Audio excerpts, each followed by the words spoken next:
Patut diduga ada orang yang ingin memecah belah kami yang tadinya berdelapan dari 12 untuk kemudian sudah berhasil dipecah dua, ya. Kemudian yang 6 ini mau dipecah lagi sehingga nanti mungkin tinggal 3 atau tinggal 1.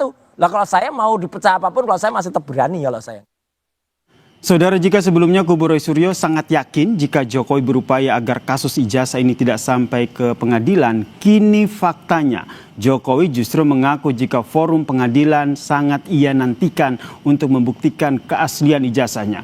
Kita bahas bersama dengan kuasa hukum Roy Suryo, Bung Ahmad Kozinudin, dan juga Sekjen Projo, Bung Freddy Damanik, yang keduanya sudah hadir di studio Kompas Petang. Selamat sore, Bung. Sore. Selamat sore. Sore, Bung Yazir. Bung Freddy. Saya ke Bung Kozin dulu nih. Boleh. Ya. Apa yang disampaikan Pak Jokowi ini seakan-akan menjawab keraguan tim Anda yang berkali-kali yakin bahwa Jokowi ternyata takut ke pengadilan. Respon Anda?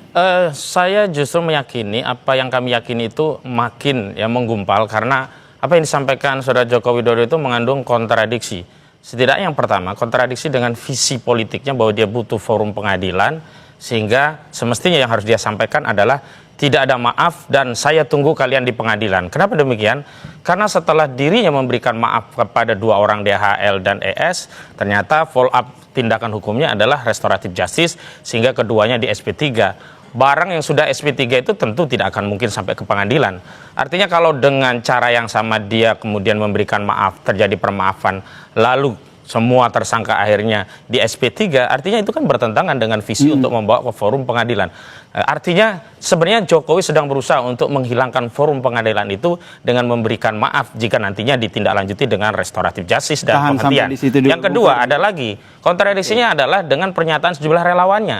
Relawannya selalu menyatakan bahwa khusus untuk 3 orang, Roy, Rismontiva, itu tiada maaf bagi ketiganya karena ketiganya menjadi sarana untuk sampai ke persidangan. Tapi tadi statementnya semua bisa atau berpotensi diberikan maaf, walaupun secara hukum itu diserahkan kepada penyidik.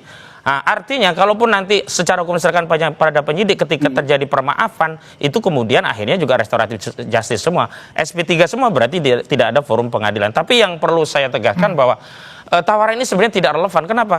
Tawaran memberikan maaf itu jika sebelumnya ada yang minta maaf. Dan orang yang minta maaf itu jika ada keinsafan, ada kesalahan. Klien kami tidak pernah memiliki kesalahan, bahkan merasa benar berjuang karena sedang mengungkap masalah bangsa. Dan yang paling penting, tidak pernah ada permintaan maaf dari klien kami kepada Saudara Joko Widodo. Oke, tanggapan dari Bung Freddy. Ya, saya rasa untuk konteks ini bahkan di dalam banyak hal selama beliau memimpin juga, Pak Jokowi itu tidak pernah ada kata takut, pernah ada kata gentar. Jadi dan statement beliau itu juga konsisten, ya.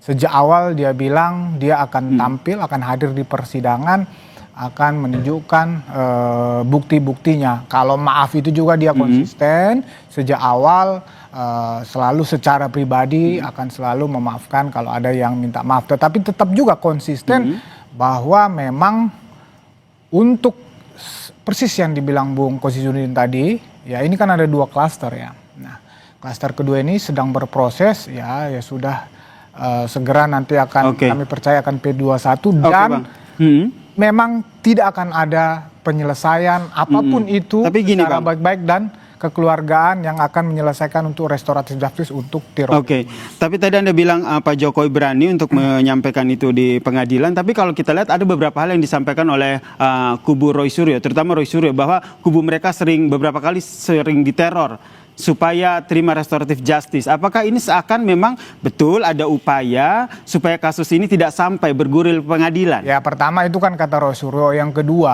kalaupun itu Kenapa kalau kata Roy Suryo Anda tidak yakin begitu? Nggak percaya, saya nggak percaya omongan Roy Suryo. Yang kedua, kalaupun itu benar, siapa yang ngomong? Apakah orang-orang yang sering tampil ya dalam hal ini membela Pak Jokowi khusus kasus ijazah palsu ini? Karena kami tahu persis ya, kami ini ya satu suara satu statement bahwa memang tidak ada RJ buat teroris ini, dan itu juga atas tentu arahan dari kami dorong Pak Jokowi dan kami sudah membicarakan itu bahwa memang tidak ada RJ untuk teroris, itu clear. Kalau masalah makan itu urusan pribadi. Oke. Ya, kenapa kami relawan ya? Persis, ini kan proses hukum. Proses hukum itu ya, ini kan tujuan hukum itu ada 3. Ya, pertama keadilan. Ini proses hukum ini harus memberikan keadilan bagi Pak Jokowi yang kami anggap dia sebagai korban di sini. Yang kedua, asas kemanfaatan hukum. Ini kemanfaatan hukum publik. Ya, masyarakat harus bisa melihat ini proses transparansi ini sehingga ini menjadi pembelajaran bagi publik bahwa tidak setiap orang gampang-gampang menghujat, menghina, memfitnah itu. Berarti, Yang ketiga yang terakhir ini, ini kepastian hukum. Satu-satunya yang bisa memberikan kepastian hukum dalam proses ini adalah pengadilan dan Pak Jokowi akan hadir di situ. Oke, tadi untuk teroris tidak ya seperti yang disampaikan ya. Tidak. Tapi kalau untuk teroris tidak nih kata Bung Kozin. Tapi tadi juga disampaikan bahwa sebenarnya Bung Freddy sendiri nggak percaya apa yang disampaikan oleh Roy Suryo. Ya memang itu bukan berasal dari Bung Freddy gitu loh. Itu berasal dari sejumlah orang yang selama ini menjadi bagian pembela Joko Widodo. Saya sendiri dihubungi oleh teman saya dihubungi oleh Farhad Abbas yang menawarkan mengajak saya ke Solo. Tapi saya tegaskan saya jangankan ke Solo, ketemu Farhad Abbas saja kalau membahas soal itu saya tidak mau. Tapi lagi-lagi sebenarnya kan klaim tentang keadilan, kepastian dan kemanfaat itu kan klaim sepihak dari kubu Jokowi. Faktanya adalah tidak ada keadilan, justru kezaliman. Contoh, Bambang Tri dan Gus Dur itu divonis 4 tahun dari 6 tahun tanpa ada keadilan, yakni ditunjukkan ijazah asli. Tidak ada.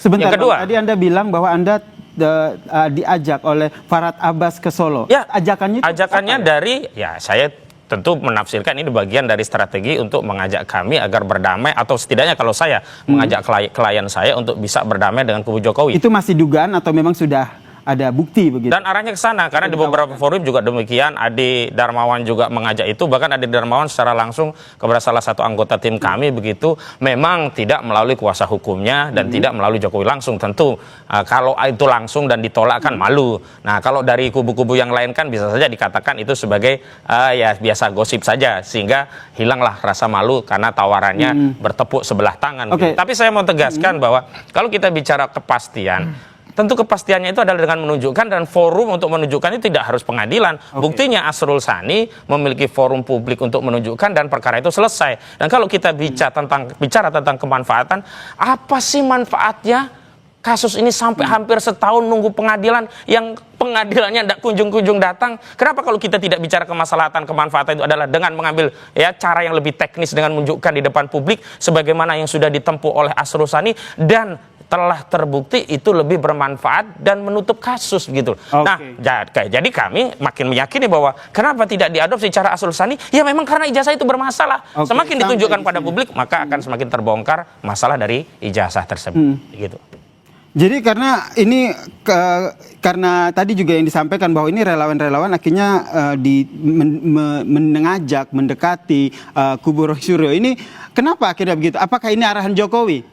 Saya kemarin ketemu dengan Farhad, ada Kurniawan, tidak ada pembicaraan itu. Kalaupun ada itu, ini aja kita ngomong-ngomong. Udah, sebentar, karena kan saya tengahi dulu, karena apa yang disampaikan oleh Bang Kozin ini misalnya bertolak belakang begitu apa yang disampaikan oleh Freddy. Misalnya kan Farhad Abbas kan videonya tersebar itu di bandara, misalnya dengan siapa itu kemarin salah satu juga lah tersangka digoda-goda, ayo ke Solo seperti itu. Kemudian juga kan misalnya kita dalam obrolan, udahlah ikutin itu Bang Egy, ayo datang ke Solo, kan begitu itu.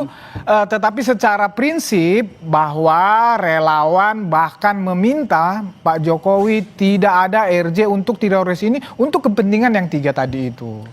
Ya, itulah makanya. Dan alasannya apa tidak untuk ketiga itu? Loh, gini loh. Misalnya kami atas nama relawan. Contoh ini kemarin ada relawan yang menunjukkan, saya itu bela Pak Jokowi sejak tahun 2014 itu tanpa pamrih. Ini bukti transfer saya pribadi. Sehingga kalau Pak Jokowi dituduh, difitnah, saya merasa dirugikan. Oleh karena itulah kami membela Pak Jokowi di dalam kasus ijazah ini. Karena kami percaya 1.000 triliun lebih 100 bahwa ijazah Pak Jokowi itu asli gitu loh. Sehingga kami die hard membela Pak Jokowi bukan hanya dalam hal ini gitu loh. Banyak sekali presentasinya ini. Iya, Di sisi supaya lain Bang melebihi Fauzi juga respon, bilang supaya begitu bahwa melebihi respon. ijazah Pak Jokowi ini Sebenarnya kan sederhana 99,90% saja. palsu. Sebenarnya sederhana saja. Mestinya Joko Widodo jujur saja. Dia banyak masalah sehingga ingin mengakhiri masalah ini. Kalau Apa dia masalahnya? ya misalnya diseret dalam kasus haji dan haji itu kan masalah. Belum kasus-kasus korupsi yang lain banyak yang menunjuk Joko Widodo. Nah, artinya kalau memang sudah capek ya, kan dia yang bikin masalah, bikin laporan. Ya dia bisa bikin cabut, selesai di delik aduan. Tetapi sekali lagi memang dia ingin mencabut itu dengan legitimasi bahwa ijazahnya tadi menjadi asli saat dicabut. Jadi apa? Adanya perdamaian. Dia butuh legitimasi perdamaian seolah-olah ketika berdamai ada yang meminta maaf, ketika meminta maaf seolah-olah ada pengakuan bahwa ijazah tersebut asli. Nah, itu yang dia ingin dilegitimasi ijazah tersebut dengan permaafan dan perdamaian tadi. Oke. Bukan melalui putusan pengadilan. Karena dia juga tahu kalau sampai putusan pengadilan akan banyak yang dikorbankan. Bung Kozin, saya juga UGM pasti akan dikorbankan karena nanti akan dikuliti di forum tersebut begitu. Kemudian saya juga tertarik apa yang disampaikan oleh Bung Roy Suryo begitu, mengatakan bahwa ada upaya paksa orang tidak dikenal agar mereka menerima restoratif justice. Ya banyak. Seperti apa itu? Karena begini ya. Seolah-olah kalau di restoratif justice itu mereka akan lepas dari ancaman pidana, ancaman penjara. Padahal memang tidak ada ancaman penjara. Pertama, RRK ya, Kurnia ya, yang Rizal Fadilah, Rustam Effendi dan Kurnia. Itu nggak ada risiko penjara. Kenapa? Dengan KUHP yang baru, ancaman pidana 160 KUHP 28 ayat 2 Undang-Undang itu sudah di bawah 5 tahun dengan konversi KUHP yang baru. Artinya apa? Mereka bisa tarung ke pengadilan sampai inkrah tanpa ada resiko di penjara. Kenapa? Karena tidak ada kewenangan penyidik untuk menahan. Nah, memang akhirnya mereka ingin memecah belah dengan apa? Seolah-olah yang RRK ini bisa dikeluarkan, ditinggalkan RRT Roy Rismontiva, dan mereka mau berkonsentrasi di situ. Dan saya tegaskan bahwa RRK dan RRT itu bersatu. Mereka tidak akan meninggalkan dengan cara misalkan seperti kemarin Egy Sujana, Damai Hari Lubis. Itu kan pengkhianat bagi kami. Berarti gitu. tim Anda tetap kekeh ya bahwa ada orang tidak dikenal, ada teror, ada ajakan untuk restoratif. Dan ada yang dikenal, bahkan ada yang dikenal. Meskipun memang. dari Bang Freddy bilang bahwa itu bukan ulah dari teman-teman Ya memang relawan nggak mungkin lah. Ada yang di panggung depan, ada yang panggung belakang, itu biasa. Gimana Bung Freddy? Ya saya nggak tahu kalau memang kawan-kawan itu seperti itu. Tapi kemarin saya ketemu sama orang-orang itu, kita satu suara bahwa tidak ada restoratif justice, tidak ada perdamaian untuk teroris ini. Oke. Ini memang harus sampai ke pengadilan. Oke, kalau memang sampai ke pengadilan, memang kalau Pak Jokowi sendiri kan ingin sampai ke pengadilan menjadi forum untuk membuktikan keaslian ijazahnya. Lalu kenapa pada saat pengadilan di persidangan citizen lawsuit di Solo kemarin Pak Jokowi tidak hadir? Loh, itu kan forum yang berbeda. Beliau di situ ya melalui CLS yang sebelumnya sudah Meskipun 3 kali pemanggilan ini ya? Ya, bukan, itu kan pihak beda. Kemudian tidak ada Pak Jokowi gitu di situ dipanggil sebagai saksi. Tidak ada seperti itu. Itu gugatan perdata. Ya, lawyernya memang bisa membuktikan melalui misalnya bawa barang bukti. Tetapi barang bukti itu sedang disita di pengadilan. Kan begitu. Artinya secara strategi hukum kalau memang lawyernya itu bisa aja itu kerugian buat dia. Tetapi memang barang-barang bukti itu ijazahnya dan lain-lain itu kan berada di apa namanya di Polda, di penyidikan. Sama juga misalnya dengan waktu proses sidang KIP kan sama prosesnya, itu barang di Polda Metro Jaya, barang bukti itu. Nah, tetapi kalau proses pidana ini Pak Jokowi itu sebagai pelapor, sebagai korban memang akan diperiksa. Oke. Nah, seiringan nanti dia diperiksa, maka nanti jaksa yang sebagai pihak mewakili negara, mewakili Pak Jokowi akan membuktikan itu nanti di depan persidangan. Nanti Pak Jokowi akan ditanya, benar ini ijazah Anda, terus dan seterusnya. Oke. Nah, itulah forum yang tepat memang. Jadi pengadilan akan menjadi forum untuk Jokowi buka-bukaan soal ijazah ya? Sudah Anda pasti optimis nggak sih? Itu Bang Fauzi? hipokrit saja. Karena begini, kalau Kenapa forumnya begitu? itu pengadilan, tidak butuh forum pengadilan pidana. Justru forum pengadilan perdata di Surakarta itu memberi kewenangan keleluasaan bagi Joko Widodo untuk membuktikan ucapannya, akan datang ke pengadilan membawa ijazah SD, SMP, SMA sampai S1 UGM kepada hakim untuk melegitimasi ijazahnya. Faktanya yang disita itu hanya SMA dengan S1. Setidaknya masih ada SD, SMP kalau memang dia komitmen mau menjadikan forum pengadilan untuk menunjukkan ijazahnya. Yang kedua, ini juga ada hipokritme itu delegitimasi oleh penyidik Polda Metro Jaya. Kenapa? Untuk kepentingan pembuktian, barang yang disita itu bisa dibawa ke majelis hakim. Kemarin saja untuk kepentingan gelar perkara khusus yang bukan persidangan itu bisa dibuka. Kenapa? Apa sulitnya meminjam barang bukti untuk dibuka, dikirimkan untuk proses persidangan menunjukkan bukti? Kami justru melihat jangan-jangan apa yang disita ini sebagai manuver untuk ditutupi agar tidak bisa ditampilkan di Solo. Sehingga dihentikan di Polda Metro Jaya dengan dalih itu barang bukti. Dan pada akhirnya yang ada di Polda Metro Jaya pun tidak akan sampai ke pengadilan. Kenapa? Perkara ini selesai di tengah jalan. Ini yang saya lihat gitu loh. Kenapa Bung Kozi ini tetap kekeh bahwa yakin betul bahwa perkara ini akan berhenti di tengah jalan. Padahal dari Bung Freddy sendiri bilang bahwa enggak, tidak. Jangan berharap kali, nggak mungkin. Roy Suryo, Dokter Tifa dan Simpel loh, ini kan perkara ijazah. Kalau orang itu punya ijazah asli, itu tidak butuh pengadilan, tidak butuh lawyer. Ini tidak loh pertanyaan butuh saya. Forum. Sebenarnya forum itu tidak butuh diciptakan oleh hukum, bisa diciptakan oleh Jokowi sendiri dengan mengundang para media, dia jelaskan, dia kasih tahu satu-satu seperti Asrul Sani. Nah, hari ini kenapa saya yakin bahwa tidak sampai ke pengadilan? Kenapa? Karena sampai ke pengadilan itu membuat Joko Widodo ketahuan masalah yang sejatinya yang sebelumnya sudah diketahui oleh klien kami, baru dibuktikan di pengadilan. Pertanyaan saya, tidak sampai ke pengadilan, terus penyelesaiannya mekanismenya apa? Banyak sekali. Bisa jadi ya, kalau tanpa intervensi kekuasaan, Jokowi tiba-tiba cabut, selesai. Loh. Yang kedua, kalau tidak intervensi negara, meminjam otoritas negara lewat jaksa SKPP. Kalau jaksa nggak bisa, lewat mahkamah Jaksa Agung dengan deponering. Kalau nggak bisa, nanti minjam tangan presiden dengan memberikan abolisi. Itu kan sudah menjadi wacana di mana-mana. Nah, sebenarnya kalau memang ya tidak mau membebani negara dan memang ketakutan, ya hentikan dengan gentle, jangan satu sisi seolah-olah pengen ke pengadilan, sisi yang lain tuh ngerayu-ngerayu. Ya emang udah, seperti itu ya Bung Ferdi, ada gitu. ketakutan di situ. Jadi gini, justru kami sebaliknya, justru kami mendesak, meminta penyidik untuk segera menahan teroris ini, bukan mendesak Polri untuk menghentikan perkara ini. Nah, kan menahan kan nggak membuktikan, berarti kan ada motif jahat. Harusnya mendesak membuka bukti di pengadilan, bukan menahan orang. Bukan untuk menghentikan. Nah, saya percaya 1 bulan atau 2 bulan ke depan ini statement-statement mereka ini akan berubah lagi ketika ini sudah masuk di persidangan. Nanti saya nggak tahu mereka ngomong apa lagi ketika ini sudah di persidangan, sudah dalam proses pembuktian, saya nggak tahu mereka mengambil narasi apa lagi untuk seolah-olah membenarkan lagi. Justru itu bagus sekali. Kenapa? Gitu. Karena persoalan ini bukan hanya persoalan Roy Suryo, bukan Rismon, bukan Dr. Tifa, bukan Kurnia dan yang lain. Ini persoalan bangsa, persoalan seluruh rakyat. Justru dalam forum persidangan itulah rakyat bisa kita yakinkan apa yang dilihat klien kami itu sebagai ijazah palsu pada saat gelar perkara khusus akan dilegitimasi melalui pengadilan, bahwa barang yang selama ini sudah beredar di sosial media itu adalah sama dan itu dibuktikan melalui forum pengadilan. Itu menjadi legitimasi terhadap penelitian bahwa penelitian ini telah dilegitimasi oleh pengadilan melalui sebuah putusan. Nggak ada masalah, makanya nggak perlu lagi ada tawar-tawaran memaafkan dan seterusnya. Berarti sepakat bahwa pihak dari teroris ini nggak usah menawarkan lagi maaf-maafan gitu loh. Pihak dari teroris ini berarti sepakat bahwa ini harus dibawa pengadilan. Ya sejak awal kan memang demikian. Ya justru itu makanya. Sejak awal demikian. Nah, cuman Jokowi selalu merayu-rayu dan terbukti 2 yang terayu, Egy Sujana dan Damai Hari Lubis, begitu loh. Betul, terayu. Tidak pernah ada Jokowi merayu-rayu, tanya aja itu Egy. Memang Jokowi tidak, tetapi relawannya melalui relawan Joko Widodo yang mendatangi Bogor, Egy Sujana baru dibawa ke Solo, begitu loh. Betul begitu Bang. Tidak pernah ada. Kemarin kami ketemu bahwa bukan beliau yang melakukan itu, Rejo Rahmat, Sekjen Rejo datang ke Bogor, ngomong sama Egy Sujana, di follow up kedatangan mereka ke Solo, diceritakan kronologisnya. Ditawarin sama Farhad begitu. Ya, Farhad ke saya lewat Yasin teman saya. Nah, begitu kita tolak, katanya itu mah gimmick-gimmick saja. Iya, karena sudah ditolak. Coba kalau di follow up, jadi itu barang. Oke.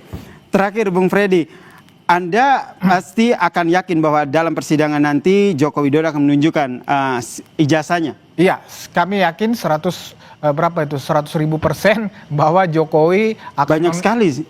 Iya, supaya jangan kalah dari Bung Rismon dan kawan-kawan ini persentasenya. Jadi memang satu-satunya jalan memang harus diputus ke pengadilan supaya ada kepastian hukum, supaya publik tercerahkan.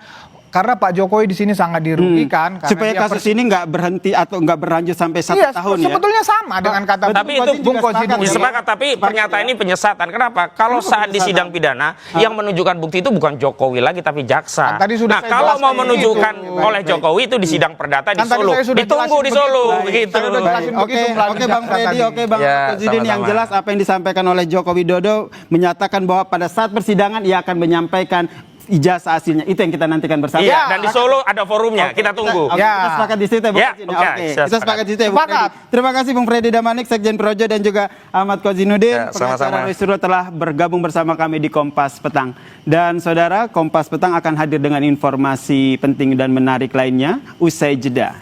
Di antaranya,